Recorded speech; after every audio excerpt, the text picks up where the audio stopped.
Welcome dear candidates. SSC CGL 2018 की आपकी जो है वो डॉक्यूमेंट वेरिफिकेशन का एक स्टेटस आ चुका है एसएससी के तरफ से। तो आप सभी को अब क्या करना है कि अपने डॉक्यूमेंट की लिस्ट तैयार कर लेनी है और इस बात को आप समझ लीजिए बारीकी से, ताकि आपकी कुछ गलती ना हो जाए और आपका सिलेक्शन की जगह रिजेक्शन नहीं हो जाए। तो फिर चलते हैं हम अपने वीडियो को। और उससे पहले मैं बता दूं कि अगर अभी तक आपने सब्सक्राइब नहीं किया है चैनल को तो प्लीज़ चैनल को सब्सक्राइब कर लें, क्योंकि यहाँ पे आपको फ्री ऑफ कॉस्ट, बिना 1 रुपये कॉस्ट के आपको जानकारी मिलेगी सटीक। तो देखिए, अगर आप पूरा मैक्सिमम बेनिफिट लेना चाहते हैं तो वीडियो के अंत तक बने रहें और जो भी वीडियो में बताया गया है उसे ध्यान से समझें। तो देखिए, एक मैं बता दूं कि जो नोटिस आई है, ये आपको नोटिस आई है, देख सकते हैं आप, ये 23/12/2020 के डेट में, ओके, 23/12/2020 के डेट में ये अंडर सेक्रेटरी के नोटिस आई है। और इसमें क्या लिखा गया हुआ है कि जो देखिए सब्जेक्ट में लिखा गया है कि document verification of eligible candidate of CGL 2018, okay. और डॉक्यूमेंट वेरिफिकेशन उन सभी कैंडिडेट्स का कंडक्ट किया जाएगा कंसर्न रीजनल ऑफिसेज में, और ये 27/1/2021 के बाद होगा। मीन्स ज़्यादा चांसेस हैं कि ये फरवरी से आपकी फरवरी से आपकी डीवी शुरू हो जाए, ओके। तो ये आपको सभी को अपने रीजन वाइज में, आप जिस भी रीजन से बिलोंग करते होगे उसी में आप सभी की डीवी होगी। और इसलिए लिखा गया है कि कैंडिडेट्स रेगुलरली वेबसाइट को विजिट करते रहे हैं। अब मैं आगे बढ़ता हूँ और आपको बता देता हूँ कि कौन कौन से इंपॉर्टेंट डॉक्यूमेंट्स है और कुछ कौन कौन से वैसे पॉइंट्स है जिसका ध्यान आप सभी को रखना है। तो वीडियो को एकदम अंत तक देखिएगा, तभी आपको मैक्सिमम बेनिफिट हो पाएगा, वरना आप कुछ मिस कर देंगे और फिर बाद में कमेंट बॉक्स में पूछेंगे। तो देखिए, एक तो यहाँ पे सीधा अगर पढ़ा हो नोटिफिकेशन में, तो यहाँ लिखा गया था कि सभी बच्चों को आना है डीवी के लिए, जो कि एलिजिबल होते हैं बाद में। और इसमें क्या क्या डॉक्यूमेंट्स लग सकती हैं, तो जैसे मैट्रिक का certificate, educational qualification, caste certificate और एनी अदर रिलीवेंट डॉक्यूमेंट्स। और अगर एज रिलैक्सेशन ले रहे हैं तो उसके रिगार्डिंग भी डॉक्यूमेंट्स लगेंगी।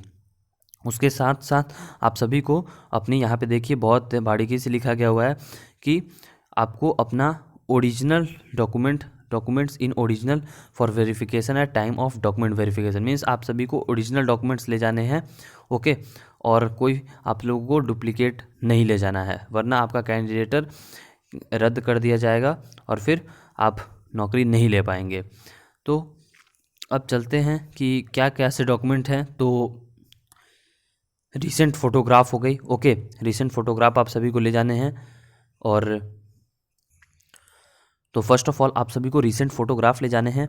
मीन्स अभी अगर ये फरवरी से स्टार्ट हो रही है तो मेक श्योर कि आप जनवरी से पुराना ना ले जाएं, ओके। जनवरी से पुराना आप नहीं ले जाएं। 2020 का तो कतई ना ले जाएं, 2021 का ही रहेगा तो ज़्यादा सही रहेगा। उसके बाद मैं बात करता हूँ कि क्लास 10th की मार्कशीट और पासिंग आप सभी की पास होनी चाहिए।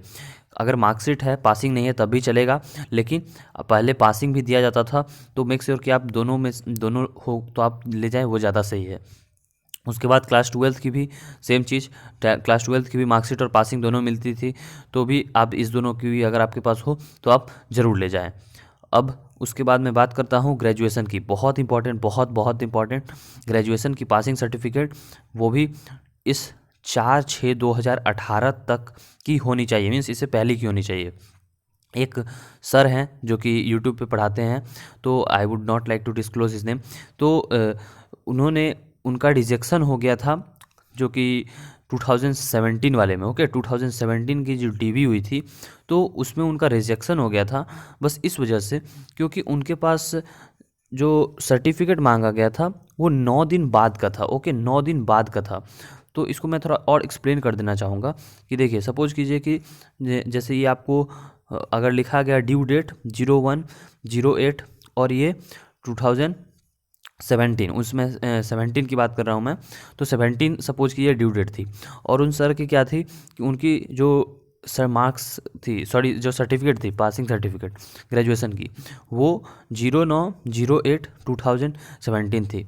तो प्रोविजनली फिर उन्हें आगे के लिए तो थोड़ा जो एग्ज़ाम होता है उसके लिए अलाउ कर दिया गया इसमें, इस इतना 9 दिन एक्स्ट्रा होने के बावजूद भी, लेकिन फाइनली उन्हें रिजेक्ट कर दिया गया ये बोलकर, क्योंकि आपकी जो सर्टिफिकेट की डेट है वो 9 दिन ज़्यादा है। ओके, तो ये बहुत इंपॉर्टेंट रहता है कि आप सभी को आपकी डॉक्यूमेंट्स की डेट अपना देख ले और तभी फॉर्म के समय ही भरना चाहिए।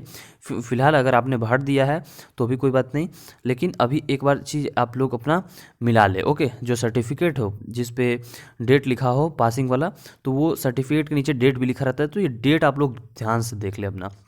ओके, और अगर आपकी डेट इसके बाद है, मीन्स 4/6/2018 के बाद है, तो फिर बहुत ज़्यादा चांसेस है कि आपको डॉक्यूमेंट वेरिफिकेशन तक तो अलाउ कर दिया जाएगा बाद में, लेकिन आपका फाइनल सिलेक्शन नहीं हो पाएगा।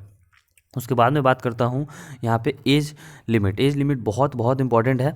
ओके, देखिए जो पोस्ट एज लिमिट 20 से 27 है, उनको उनका जो डेट ऑफ बर्थ है वो 2/8/1991 से कम नहीं, पीछे नहीं होना चाहिए, और 1/8/1998 से इधर नहीं होना चाहिए। ओके, मीन्स इसी के बीच में लाई करना चाहिए।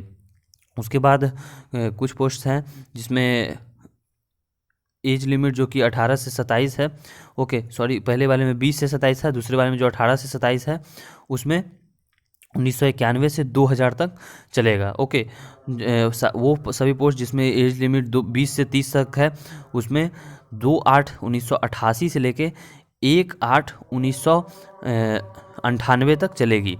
ओके, और वो सभी पोस्ट जो कि अप टू 30 ईयर्स हैं उसमें भी 1988 टू 2000 चलेगा, और जिसके लिए 32 ईयर्स दी गई है उसमें आपकी डेट ऑफ बर्थ 86 से 2000 तक चलेगी। उसके बाद देखिए यहाँ क्लियरली मेंशन किया गया है कि डेट ऑफ बर्थ जो है वो आपके मैट्रिक सर्टिफिकेट से मिलाया जाएगा। ओके, मैट्रिक या फिर सेकेंडरी एग्जामिनेशन से मिलाया जाएगा, और कुछ एक्सेप्टेड नहीं है। ओके, मीन्स ये जन प्रमाण पत्र भी बनते हैं, लेकिन जन प्रमाण पत्र आप सभी की एक्सेप्टेड नहीं है, जो आप सभी की मैट्रिक होगी वही एक्सेप्टेड होगी। तो अब हम लोग आगे बढ़ते हैं और इसके बाद चलते हैं कि जो एज रिलैक्सेशन का क्राइटेरिया है वो क्या है। तो ये आप देख सकते हैं कि SC/ST के लिए 5 ईयर्स, OBC के लिए 3 ईयर्स, PWD के लिए 10 ईयर्स, PWD प्लस OBC के लिए 13 ईयर्स, PWD प्लस SC/ST के लिए 15 ईयर्स, और एक्स सर्विसमैन के लिए 3 ईयर्स। ओके, तो अब मैं चलता हूँ कि जो सर्टिफिकेट है वो यहाँ पे लिखा गया हुआ है कि अगर आपके पास सर्टिफिकेट नहीं होता है, ओके, मीन्स आप जिस भी कैटेगरी से बिलोंग कर रहे हो, अगर आप उस सर्टिफिकेट कैटेगरी में नहीं लाया करते हो, मीन्स अगर आप SC/ST OBC PWD ex serviceman इन सभी से बिलोंग करते हो, लेकिन अगर आप वो सर्टिफिकेट नहीं वहाँ पे दे पाते हो, तो फिर आपको UR की कैटेगरी में रख दिया जाएगा। ओके, मीन्स आपको कैंडिडेट रद्द तो नहीं किया जाएगा, लेकिन एज अ UR कंसीडर किया जाएगा।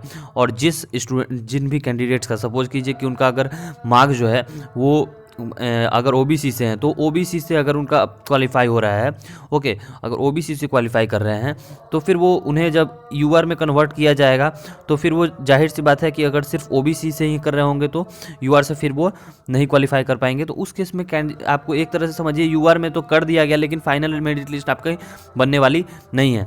तो इन सभी छोटी छोटी चीज़ों से बचने के लिए आप सभी अपना जो सर्टिफिकेट फॉर्मेट्स हैं वो उसमें सर्टिफिकेट बनवा के रख ले तो ज़्यादा सही है। उसके बाद देखिए एक बहुत important, very very important for OBC candidates, और ये जो है SC/ST OBC के लिए मीन्स बहुत ज़्यादा इंपॉर्टेंट रहता है कि देखिए यहाँ पे लिखा गया है कि अब जो भी बच्चे जो OBC के बेसिस पे रिजर्वेशन ले रहे हैं, ओके, और वो अगर नॉन क्रीमी लेयर में लाई करते हैं, नॉन क्रीमी लेयर का मतलब क्या होता है कि 8 लाख से उनके परिवार की सालाना इनकम कम है, तो फिर उन सभी को अपना OBC का सर्टिफिकेट जो है वो क्रूशियल डेट क्या है, 4/6/2018 से तक में दिखाना होगा कि वो OBC के नॉन क्रीमी लेयर में लाई करते हैं। ओके, और कैंडिडेट विल, अगर वो कैंडिडेट के पास डॉक्यूमेंट्स नहीं होती हैं तो फिर उन्हें फिर क्या चीज़ में कन्वर्ट कर दिया जाएगा, OBC से UR में। ओके, और कोई भी फ्रॉडलेंट ये सब नहीं चलेगा, मीन्स अगर आप फर्जरी का काम करते हैं तो फिर आप अगर इस किसी भी केस में पाया जाता है कि आपकी सर्टिफिकेट गलत है तो फिर आपका कैंडिडेट रद्द कर दिया जाएगा। वहाँ मैं एक बात बता दूं कि देखिए 4/6/2018 तक यहाँ लिखी गई है कि इसी डेट की आप सभी की इस डेट में आप सभी की सर्टिफिकेट होनी चाहिए, यानी कि आपने जब फॉर्म भरा था तो फिर आप सभी को इस समय तक बनवाया होना चाहिए था। ओके, मीन्स ये आई होप कि 2018 ओके 2018 और 19 सेशन का जो ओबीसी बनता तो उसका सर्टिफिकेट आप सभी के पास होना चाहिए। ओके, डीबी में अगर डीबी में सपोज कीजिए कि वे नहीं भी मांगते हैं तो अच्छी बात है, लेकिन जैसा कि इसमें लिखा गया है इसमें इसके हिसाब से वो मांग सकते हैं 2018 का भी कि क्या आप उस समय लाइक कर रहे थे नॉन क्रीमी लेयर में या फिर नहीं।